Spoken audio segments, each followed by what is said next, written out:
I think the most significant contributions they've made here in Ogden and the surrounding areas is certainly their spirit of servitude. They've brought such a wonderful ethos of love into this community that it can't help but resonate. If you really think about it, every contribution they made to them was as special as the biggest contribution. What the sisters did for Northern Utah was to teach all of us to give, and to give to those that had less, to give to those that really needed, and never to draw attention to it. You never saw the sisters draw attention to themselves about the many organizations that they were supporting, and it was on a constant basis that they were supporting institutions, organizations, women, children. They left an indelible mark as far as the amount of support for the community. It's been a whole lifetime of commitment that they made to our community, and I think that the work obviously that they have done here will stand forever. The ability to do things with joy and comfort and hope in their service activities, I believe, is the strongest contribution that they have made. They're the epitome of not only caring and compassion, but quality has always been incredibly important to them. And their mantra, or the things that they believed in, they have lived.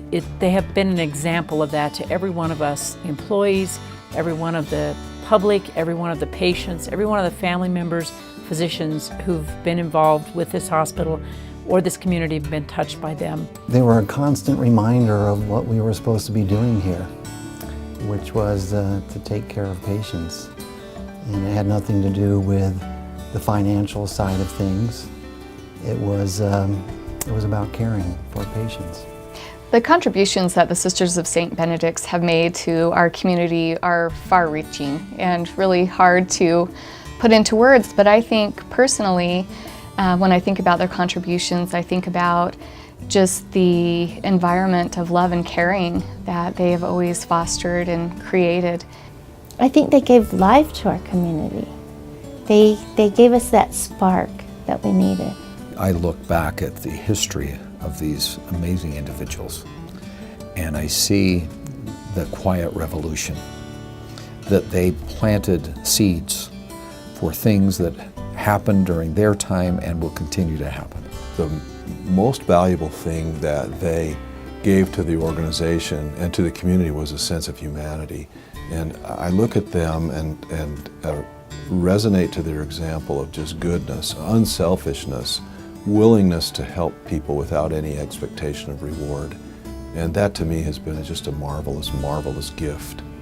Sister Stephanie came in when my father was being cared for here at Ogden Regional Hospital, and there was some great sentimental touch that made my father feel comforted and very well taken care of and very well spiritually satisfied. And he believed that not only his stay here involved being taken care of medically, but also spiritually.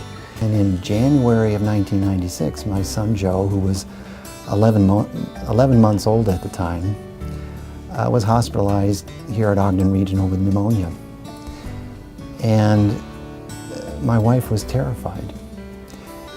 Sister Stephanie and Sister Luke would come and visit her every day in the hospital, and they would pray with her.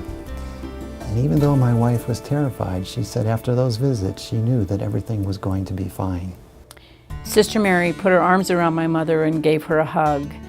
And my mom wanted a picture of Sister Mary sitting next to her. And we took that picture, and when my mother passed away a year and a half ago, Sister Mary, and with her arm around my mother, was one of the photos of tribute that we had at my mother's funeral. One of the sisters was my patient, and to have one of those sisters who I totally respect feel confident enough to have me operate on them was extremely, it made me feel extremely good that they had that much confidence in me. And she has done well. Unfortunately, now she lives in Minnesota. I don't get to see her anymore. Sister Stephanie and I go way back to where it didn't matter where I saw her, where she was, who she was talking to, she would turn and give me a big hug.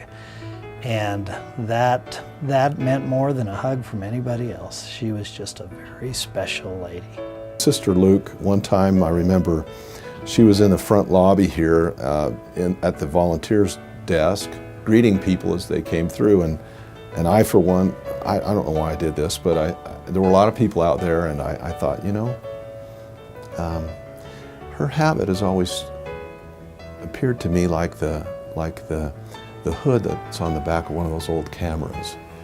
So I went up behind her and I pulled the hood up and I put my head under that and pretended like it was the camera. And she got all nervous about it, and she dithered around and got me to stop doing it, but I sort of formed a habit and kept doing it off and on from then on, and it was just a little something that we had together, and it made for a little bit of fun and levity among all the other things that we were doing.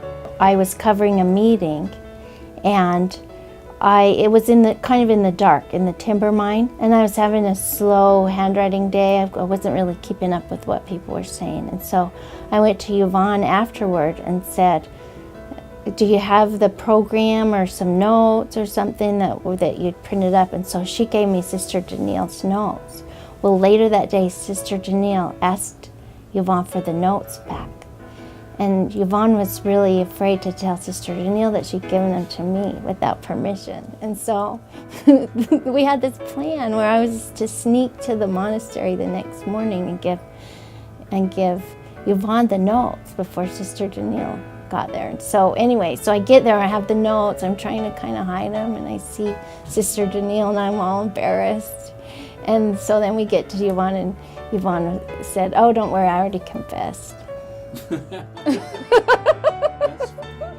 Any one of the sisters, when you're speaking with them, just embrace you with friendship and love and kindness, and you do leave every conversation or meeting with the sisters just knowing that you're important and they support you in the work that you do. They are wonderful, wonderful people. I miss them in the community, but I know they're there, and I know that they're offering up prayers, and they're irreplaceable. So it's not like we're ever going to see the likes of exactly those ladies again, but they made a huge, huge footprint on all of our hearts. I just want to tell them that they're going to be greatly missed. We definitely loved being in their midst. They certainly have laid a foundation of love and an ethos of servitude in Ogden. And I just hope that as far as the Salvation Army and myself, that we can do their memory a justice in trying to carry that ethos on. When I first heard they were leaving, it hurt really bad. I thought, I don't know how it's going to be without the sisters here. And it was almost one of the things where you don't even want to think about that it's going to happen, even though you know it is. And the only thing I've been able to do to cope with it is to realize that, if you go back to John's Gospel, what he says is that if you know God, you know love, and if you know love, you know God, and once it matures within you, it grows to a size that's more immense than anyone can imagine. I think that's what they did here, and that's what I think about when they're not here. There are individuals in our community that make a big splash, and they're loud or boisterous or they're kind of in your face, but these amazing ladies were there quietly doing the right thing. I'm just so glad that my first job in healthcare was here at St. Benedict's Hospital, because it made such a difference for me in terms of my work, but more importantly, hopefully my character and my relationships with other people. And for that, I'm grateful. And for that, I say thanks to those sisters. Sisters of St. Benedict, we will miss you greatly. You have brought so much to our community, and I have just been in the tipping point of it, and I would dearly love for us to be able to continue your legacy and be able to enjoy the fruits of all of the seeds that you have planted over the years. We love you, and we thank you for all of your service and your commitment and the love you have brought to our community.